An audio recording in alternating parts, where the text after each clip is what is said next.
भगवान नारायण भगवान शंकर को देख रहे थे और शंकर भगवान नारायण को देख रहे थे।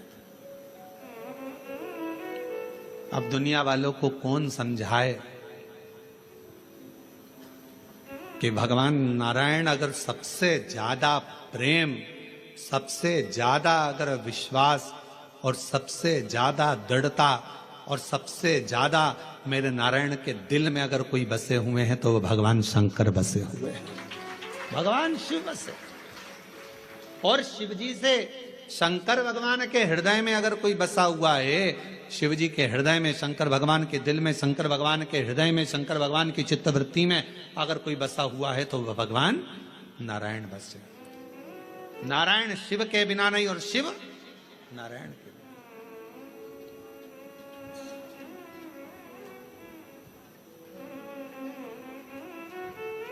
कितनी बड़ी बात लिखी है शिव महापुराण के अंदर। कोई राम को मानने वाला यदि शिव का अपमान कर देता है तो भगवान राम उसे जिंदगी में कभी दर्शन नहीं देते।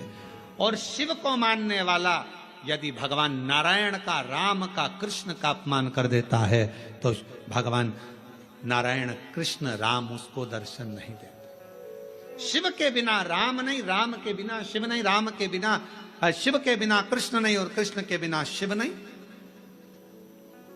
अब कई लोग कहते हैं हमारे पूजन के घर में, हमारा छोटा सा पूजन का मंदिर है घर के अंदर, गुरुजी उसमें लड्डू गोपाल बैठे हैं, उसमें मुरलीधर भगवान बैठे हैं, उसमें कृष्ण कन्हैया बैठे हुए हैं, क्या हम शंकर भगवान का शिवलिंग मंदिर के अंदर रख सकते हैं? तो हम उनसे पूछते हैं तुम्हें मना किसने करा, पहले उसका नाम बताओ कि मंदिर के अंदर शंकर भगवान का शिवलिंग नहीं रखना चाहिए।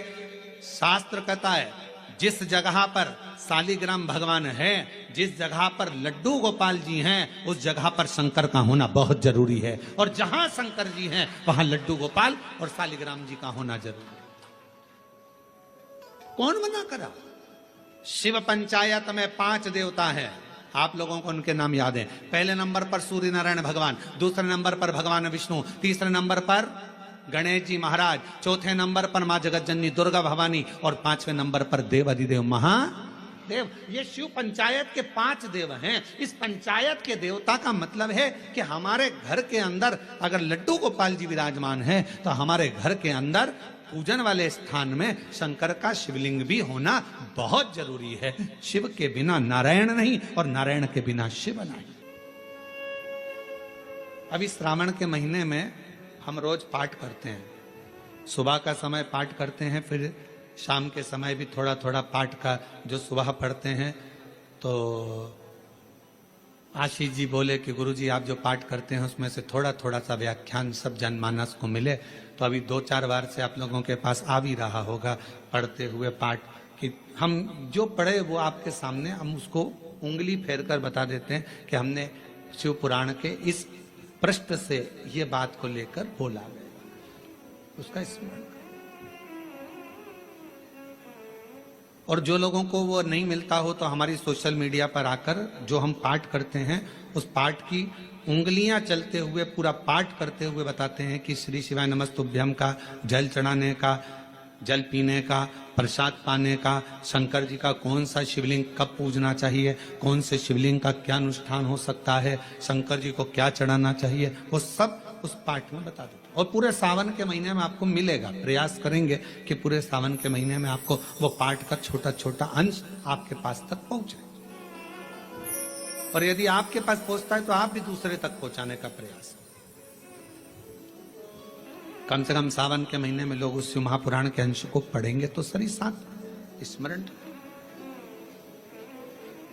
शिव तत्व कह रहा है, भगवान शंकर का चरित्र कह रहा है कि नारायण के बिना भगवान शिव खाली हैं और शिव नारायण के बिना और नारायण शिव के बिना खाली, दोनों। बस इतना याद रखो, घर के अंदर जो शिवलिंग रहता है वो ज्यादा बड़ा नहीं होना चाहिए। अपनी हथेली पर अपने हाथ को रखो, अंगूठे को ऊंचा करो।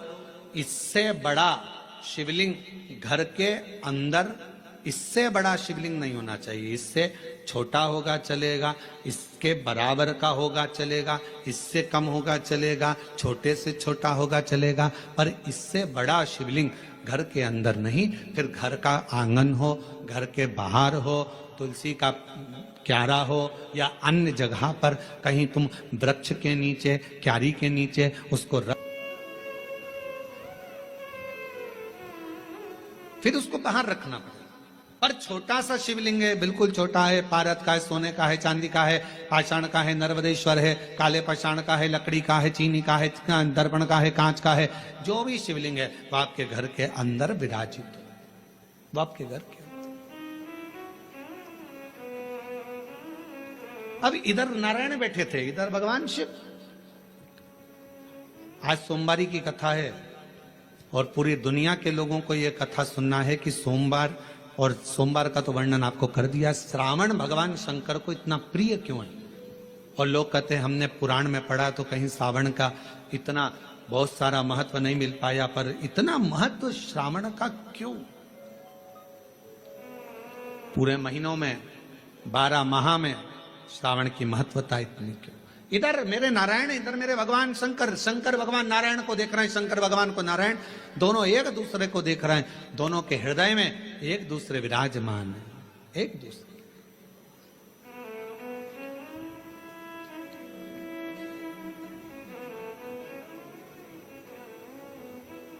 समय आया, दोनों सुध में थे, दोनों सुध। जब निगाहें मिलती है, पास में कौन देख रहा है, क्या कर रहा है, सूझ नहीं पड़ता। हमने देखा है कई कथा सुनने वालों को उनका जो ध्यान लगता है भगवान में, तो पड़ोसन क्या कर रही है, क्या बोल रही है, कौन जा रहा, कौन आ रहा, उसे कोई सुध नहीं पड़ता। उसका तो दिल शिव में है, उसका मन भगवान। और ये हमने पहले की बात है, बहुत पहले की, लगभग हो गए होंगे 30-32 साल के लगभग में, जब हम एक बार छिपरा में कथा करने के लिए गए थे। तो छिपरा में मध्य प्रदेश के पास में मांगलिया, इंदौर के पास में छिपरा है, वहाँ हम जब कथा करने गए तो हम ठहरे थे वहाँ पर मालू जी के यहाँ पर, तो वहाँ ठहरे थे और कथा चल रही थी मंडी में, मंडी भवन में। टीन शेड था, उसके नीचे कथा चल रही थी और कथा के आयोजक थे राठी परिवार, वहाँ राठी जी, मोहन जी वगैरह वहाँ है छिपरा में, तो वो उसके आयोजक थे।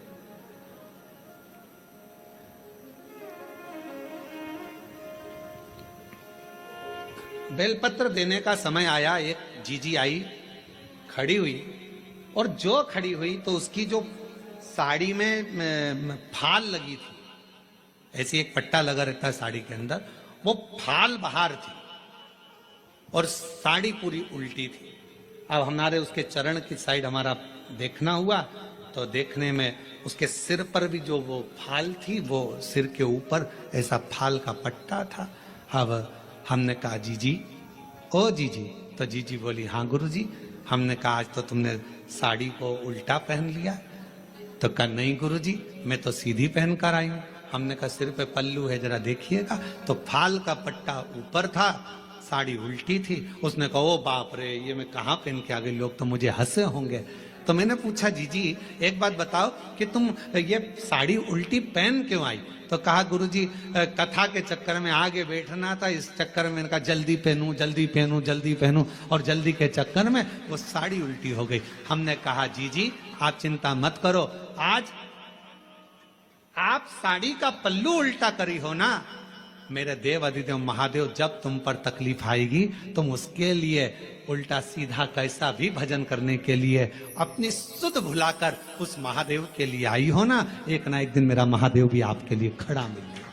क्यों चिंता, क्यों विचार करना, क्यों सोचना कि हमने वो कई लोग क्या कहेंगे। हमने कहा आग लगे बस्ती में अपन रहो मस्ती में।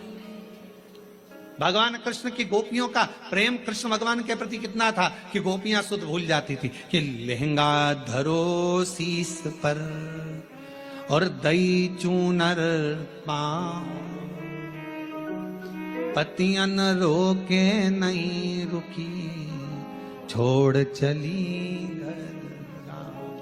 भगवान कृष्ण की कथा में श्रीमद् भागवत में आता है, गोपियां जब रास करने के लिए जाती थी, मुरली की धुन में ऐसी गोपियां सुध भूल जाती थी कि अपना लहंगा सिर पर, साड़ी चुंदड़ी पांव में बांध लेती थी, सुध नहीं रहता था। आंखों में लगाना रहता था सुरमा, होठों पे लगाना रहता थी लाली, लाली लगा लेती थी आंख में, सुरमा लगा लेती थी होठ में, सुरमा होठ में, और किसी किसी के दांत लंबे और होठ काले, बिंदी बड़ी सारी, बहुत बड़ी बिंदी। तो गांव के लोग भी देखकर कहते, पता नहीं कहां की बहू आई है, सुध नहीं पड़ती है, इतना स्वरूप बनाकर ना जाने कहां जा रही है। तो एक बार खुद के पति मिल गए, पति ने कहा ऐसा रूप रखकर कहाँ जा रही है, तो कहा भगवान के साथ रास करने। तो भगवान के साथ रास करने जाएगी, तेरा रूप देखकर भगवान भाग जाएंगे। इतने में कहा नहीं नहीं नहीं, वो मुरली का धरने वाला है, वो बंसी बजाने वाला है, वो मेरे बाहर का रूप नहीं देखता, वो मेरे भीतर के रूप से मुझे पुकार लेता है, वो भीतर का देखता है, बाहर के रूप से परमात्मा कभी प्रसन्न नहीं है। बाहर क्या देखे, बाहर का रूप तो दुनिया को भाता है, मेरे परमात्मा बाहर का कभी रूप नहीं देखते कि तुम्हारा चेहरा क्या बोल रहा है, तुम्हारे नेत्र क्या बोल रहे हैं, तुम कितने सुंदर हो, कितने कैसे हो, नाक कैसी है, दांत कैसा है, मुख कैसा है, श्रवण शक्ति कैसी है, कर्ण कैसे हैं, भुकुटियां कैसी है, ये दुनिया के लोग देखेंगे। मेरा महादेव, मेरा ठाकुर, मेरा गोपाला, मेरा कृष्णा ऐसी चीजें नहीं देखता। मेरा बाबा तो केवल तुम्हारे हृदय का भाव देखता है। निर्मल मन सो मोहि पावा, मोहि छल छिद्र कपट ना भावा। मुझे केवल तुम्हारा मन, शुद्ध भाव, शुद्ध चित्त चाहिए। श्रावण की महत्वता कितनी है, इधर नारायण, इधर भगवान शंकर, दोनों एक दूसरे को देख रहे हैं, दोनों की सुध नहीं है, दोनों की सुध। छोड़ दिया मैंने खाना पीना तेरी याद में, छोड़ दिया मैंने खाना पीना तेरी याद में, मेरे दिल में उठे है पीड़ सखीरी, वृंदावन जाऊंगी, काशी जाऊंगी सखी, वृंदावन जाऊंगी। ये मन की पीड़ है। कोई कहे मुझे ब्रज जाना है, कोई कहे मुझे काशी जाना है, कोई कहे मुझे यहाँ जाना है, कोई कहे मुझे वहां जाना। ये भीतर की पीड़ा है, भीतर की पीड़ा, भीतर। इधर से भगवान नारायण, इधर से भगवान शिव एक दूसरे को देख रहे हैं, एक दूसरे को निहार रहे हैं, दोनों की शुद्धता चली गई है। इतनी देर में दक्ष प्रजापति का आगमन हो रहा, दक्ष प्रजापति आ रहे और दक्ष प्रजापति का आगमन।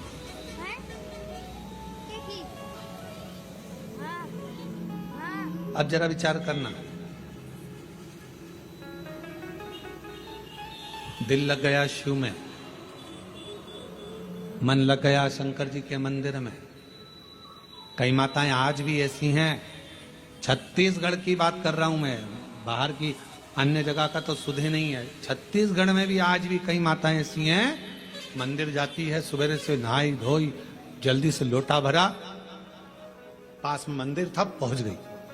अब उसे ये भी नहीं मालूम कि मैं चप्पल पहनी कि नहीं पहनी, उसे ये भी नहीं मालूम मैं दरवाजा बंद करा ना करा।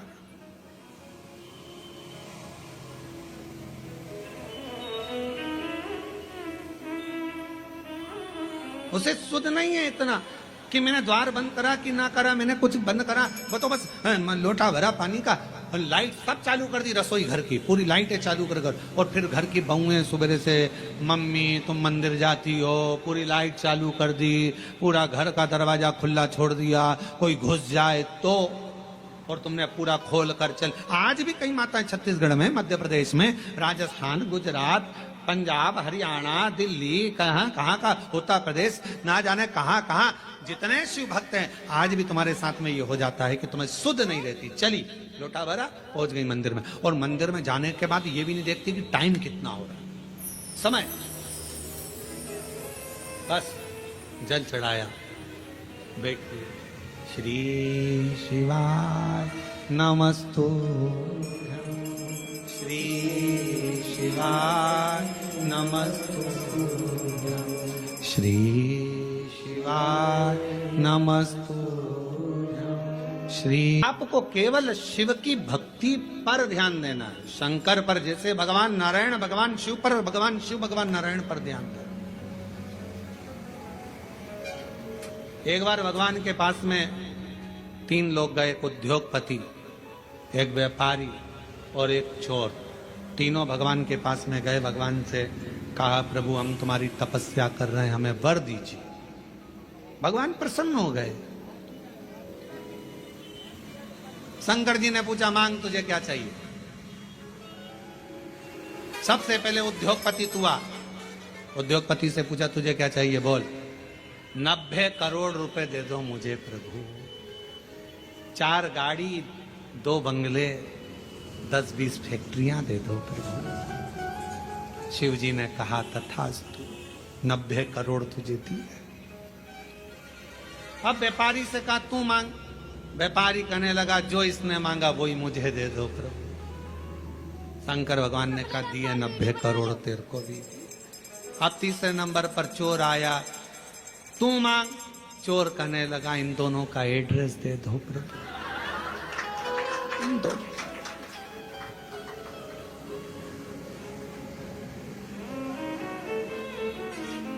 क्योंकि आपसे कहूं कि उद्योगपति ने जो मांगा वो दो तो 90 करोड़ मिलेंगे, और अगर कहूं तो व्यापारी ने जो मांगा वो दो तो 90 करोड़ मिलेंगे। इसलिए कृपा करो दोनों का एड्रेस दे दो। चोर बोला दोनों का एड्रेस मुझे दे।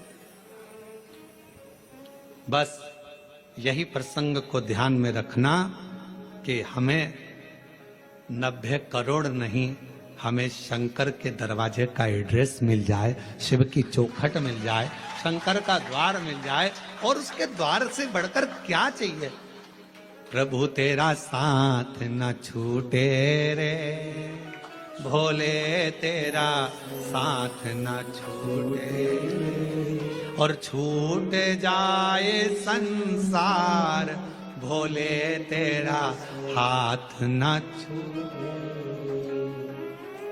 प्रभु तेरा, सब बोलो सब, प्रभु तेरा साथ न छूटे, ओ भोले तेरा साथ न छूटे, छूट जाए प्रभु तेरा हाथ न छूटे। संगी छूटे साथी छूटे सब कोई छूटे रे, संगी छूटे साथी छूटे सब कोई छूटे, और छूट जाए परिवार प्रभु तेरा साथ ना छूटे। बस तू ना छूटे। ये सब छूटने वाले नाते रिश्ते कुटुंब कबीले एक ना एक दिन सारे के सारे छूट जाएंगे, पर तू ना छूटे। ये बड़ी कृपा तेरी बनाए रखना, तेरी करुणा बनाए रखना, तेरी दया बनाए रखना। तू साथ होगा तो फिर कोई चिंता नहीं। रिश्ते तुम्हारे पास में जैसे जैसे वैभव बढ़ेगा, धन बढ़ेगा, संपदा बढ़ेगी, फैक्ट्रियां बढ़ेगी, काम बढ़ेगा, लोग तुम्हें पूछना चालू करेंगे, तब लोग तुमसे ईर्ष्या करने वाले भी बढ़ेंगे। कोई दूसरे नहीं, अपने ही बढ़ेंगे। खूब कहेंगे ये चली अकड़ के देखो तो कितनी अकड़ में रहती है, भले बेचारी जैसी रहती थी वैसी रह रही है। फिर भी लोग कहेंगे अकड़ में रहती है। 2-4 फैक्ट्री खुल गई तुम्हारी, 1-2 राइस मिल खुल गई, ये खुल गया वो खुल गया, 2-4 बंगले बन गए, तो लोग कहेंगे बताओ पहले तो कैसे कैसे मिलते थे, आजकल तो मिलते ही नहीं। अरे भाई जब इतनी फैक्ट्रियां, कामकाज बढ़ा है तो काम बढ़ा है तो समय कहाँ मिलेगा। पहले की बात दूसरी थी, फ्री थे तो मिल लेते थे, उसमें क्या दिक्कत। इसमें अकड़ की कौन सी बात है।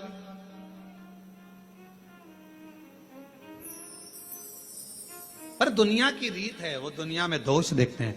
शिव जी और भगवान नारायण दोनों एक दूसरे को देख रहे थे। सावन की महत्वता क्यों है ये शिव महापुराण की कथा कर रही है।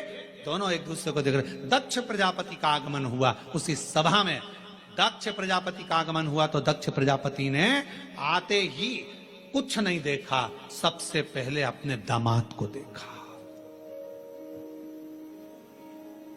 ऐसा होता है, किसी किसी के 4-5 दामाद होते हैं ना, 2-4 दामाद, 2 हो, 4 हो, 3 हो, जितने भी हो, उसमें एक दामाद तो बहुत पैसे